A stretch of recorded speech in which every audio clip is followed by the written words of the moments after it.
السلام عليكم ورحمة الله وبركاته حبايبي المحترمين. بصوا يا رجالة. أنا بصراحة النهاردة هوصف لكم مية جامدة جدا، يعني مكان يعني فوق الرائع وبزيادة كمان.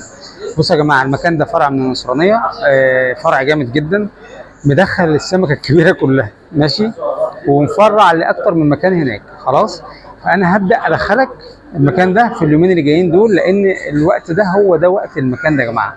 وقت المكان ده جامد جدا. انتوا عارفين السمكة بتاكل في شهر 9 و10 و11 أحسن من الشهور اللي قبل كده. خلاص يا جماعة، أمهات وسمك ما بيطلعش وسمك بيفور وسمك بيكسر عيدان. قسما بالله كل كلمة بقولها مظبوطة. الناس اللي هتشوف الفيديو بعد ما يخلص هيقولوا كل كلامي صح. بصوا يا جماعه، انا دايما الكلام اللي انا بقوله بيتحقق بيكم انتوا لما بتكونوا هناك، تقولوا فعلا الكلام اللي انت بتقوله حصل. حتى لو في ناس ما خدتش السمك، بيبقى يا اما تقصير منهم، يا اما ما لهمش رزق في اليوم ده، يا اما العده مش مظبوطه معاهم، يا اما ظروف ميه مش متظبطه، حاجه زي كده. ولكن المكان ده يا جماعه جامد جدا. الوصف ده هيوديك لمكان فيه ميه رئيسيه مديه فرع واثنين، وفي واحد كمان ثالث، يعني هتبقى في مكان حلو. خلاص، ركزوا في الوصف، ركزوا في الكلام اللي انا بقوله. يعني انا عايزكم تتراضوا والله يا جماعه، وبعتذر على التاخير، انا اسف والله، انا عارف اني متاخر عليكم بس غصب عني والله يا جماعه. ان شاء الله انا برضيكم بالفيديو ده والله يا جماعه، هديه زي هدايا كتير انا قدمتها لكم يا جماعه. انتوا هتنبسطوا جدا لما تروحوا هناك ان شاء الله. ما حدش يقول ان المكان بعيد، ما حدش يقول ان المكان السكه مكسره. احنا عارفين اصلا ان مشوار المزارع ده يوم ما يعلم بيه الا ربنا اصلا يعني. خلاص، بنروح متدغدغين وحالتنا حاله، وبنقول مش رايحين تاني وبنروح. خلاص، فانا لا، انا لو رحت 100 مره هروح 100 مره تانيه. فان شاء الله رب العالمين ربنا يرضيكم يا رب. استمتعوا بالميه والمكان، والحقوا روحوها اكتر من مره قبل الشتاء. ومش عارف اقول لكم ايه تاني والله. انا عايزكم تتراضوا، فانا بعتذر مره تانيه على التاخير. تابعوا الوصف، الوصف دقيق. التليفون بتاعي هسيبه في الوصف، تليفوني هسيبه في الوصف يا جماعه، عشان لو حد عايز يتواصل معايا واتس يكلمني واتس. تليفون لا، لان انا بره البلد، فكلموني على الواتس وانا تحت امركم من عندي قبل العندي. السلام عليكم.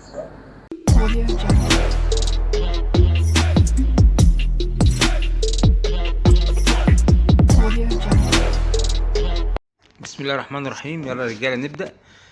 بصوا يا رجاله، ده كوبري علي سلامه، ودي منطقه علي سلامه والسكن بتاع اولاد علي سلامه والعيله، يعني البلد. ده جامع اولاد علي سلامه. لو انت كتبت زي ما هو مكتوب كده جامع اولاد سلامه عندك على الGPS هيوصلك المكان ده. خلاص، ده بالنسبه للناس اللي هي اول مره تيجي المكان ده.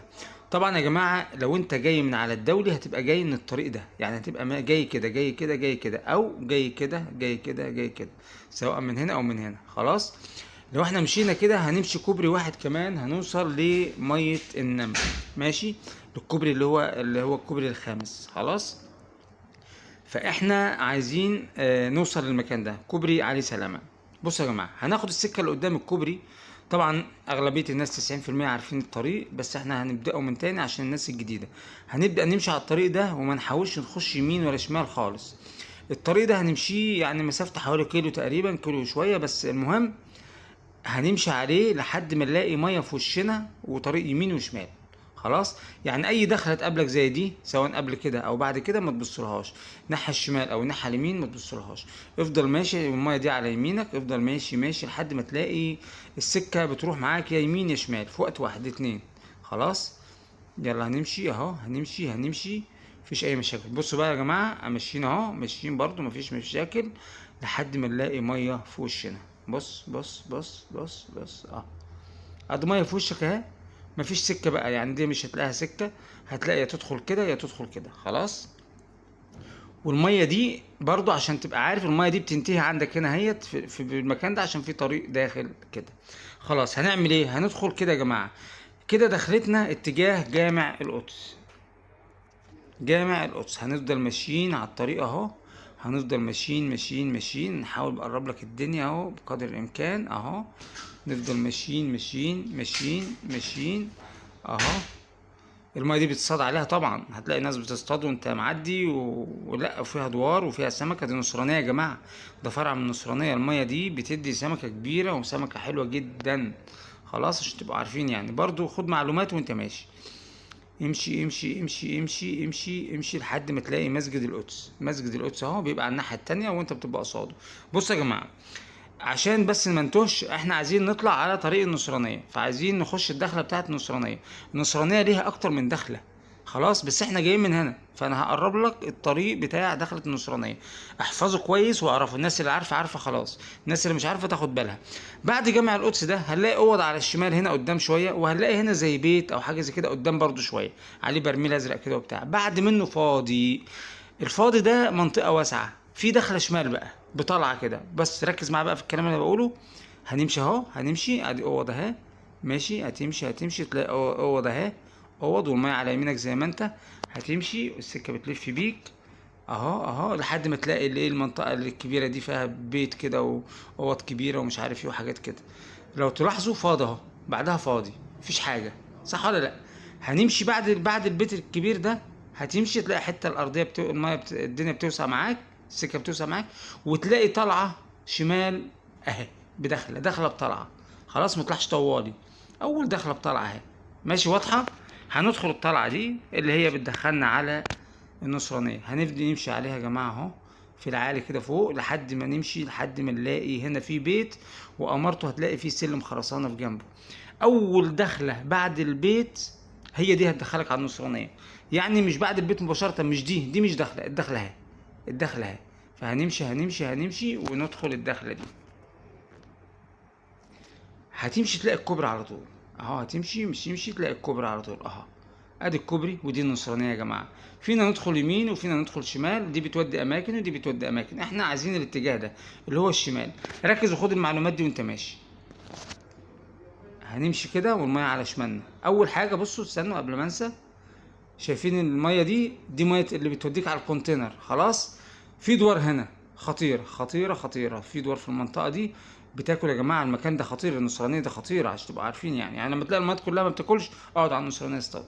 خلاص، يبقى احنا هنكمل نيجي زي ما احنا تاني ونمشي، نمشي. طيب الميه دي ميه الغله يا جماعه، ميه خطيره وسريعه وفيها سمكه تقيله قوي، والميه دي ميه خفيفه وظريفه وفيها سمك كفافي وسمكه تقيله برضو ساعات بتطلع لك. خلاص، هنا في دوار وهنا في دوار، تمام. دي ميه ابراهيم نوار يا جماعه، الادوار اهي، ما حدش عدى الناحيه التانيه، خلاص عملوا بوابه في الحته دي كده في المنطقه دي، اصطاد هنا واصطاد هنا لحد اخرها، اصطاد براحتك. خلاص، ميه ابراهيم نوار يا جماعه ميه خطيره وانتوا عارفين. في دوار هنا طبعا قدام المنطقه دي، اعرف بس الكلام اللي انا بقوله ده، استفاد بيه. امشي، هنمشي مفيش اي مشكله خالص. نفضل ماشيين. مشوا يا جماعه معايا، مشوا المنصرانيه على شمالك، افضل ماشي لحد ما تلاقي جامع هنا اهو ابيض اهو. يا جماعه دي ميه النخل، ده اهي ميه النخل، فيها سمكه، طب طلعوها. على فكره نضيفه، على فكره كان زمان مغوله بص وحاجات كده، هي نضيفه دلوقتي وميتها بتجري وكلام من ده وغويطه رغم ان هي صغيره، بس عايز تظبط لك الدور بقى بتاعك ونظامها على الطويل والسنده، في الميه دي يا جماعه، وفيها سمكه كبيره وفيها قرموط مش بيطلع. الناس اللي راحت الميه دي هتقول الكلام اللي انا بقوله ده. خلاص، دي ميه النخل، خلاص. قدامها المسجد ده على طول، جامع صغير كده. هنمشي بقى يا جماعه، هنمشي. الفروع الصغيره دي مالكش دعوه بيها، فيها تصطاد وما تصطادش، بس لو واحد اتنين ممكن تقعد، انما كذا واحد مش هيقعدك. بص يا جماعه امشي، هتلاقي السكه بتلف معاك اهي، السكه بتلف معاك، خد المعلومه دي، لفت معاك اهي، وقدام شويه هتلف كمان، هتلف العكس. عند اللفه دي في ميتين، الميتين العاليين يا جماعه، الناس اللي ما تعرفهمش، اللفه التانيه اهي، الميتين العاليين اهم اهو، ادي ميه وادي ميه، دي الصغيره ودي الكبيره. استفاد، بصوا اهي يا جماعه. طبعا الميات دي مش محتاج اتكلم عليها، سمك تقيل، المنطقه دي كلها سمكها تقيل. طبعا هنلف، خد بالك بقى من اللي جاي، المراوي الصغيره دي بتاكل ميه المفارق قدام، تمشي كده لحد ما تلاقي ميه المفارق اهي. اللي ده سمكه المفارق مش اكلها، يعني اللي اصطاد عليها هو يعرف سمكتها عامله ازاي. سمكه كبيره يا جماعه وضخمه هنا في المفارق، ومش اي حد يقعد عليها، لو ما انت الصبور ما تقعدش عليها، لو مش بتاع صيد وعايز سريع ما تقعدش على الميه دي، مش هتعرف تصطاد. الميه دي سمكتها تقيله وغمزتها تقيله، ده لو مش فاتحه بقها، لو فاتحه بقها هتاكل معاك على طول. السمكه بتاعتها يا جماعه من اللي بترجع لورا، سمكه ضخمه، صح ولا لا؟ اكيد انتوا عارفين الكلام ده. خد بالك بقى، هتمشي بقى تلاقي دخله دي نصرانيه اهي، ومديه دخله اهي. احنا هندخل الدخله دي. بص يا رجاله، انا كنت نزلت لكم فيديو زمان وقفت الوقفه دي وقلت لكم المكان ده هيدخلنا على اكتر من 10 15 ميه، صح؟ فاكرين؟ احنا جايين كده من ميه المفارق، هندخل الدخله دي. ركز بقى معايا بقى عشان هقول لك على معلومه حلوه. الميه اهي محذوفه اهي، ومحذوف دخله هنا وحادفه وسريعه، يعني ضغط الميه بقى ودخله سريعه سريعه سريعه سريعه. كل ما تدخل لجوه كل، خد بالك ركز بس معايا عشان هقول لك معلومتين هنا. تدخل تدخل تدخل تدخل لحد ما تبدا تهدى تبدا تهدى تبدا تهدى تبدا تهدى. في الحته الهاديه دي، في الحته الهاديه دي لما تلاقي الميه نازله شويه، اعمل دور واصطاد وادعي لي.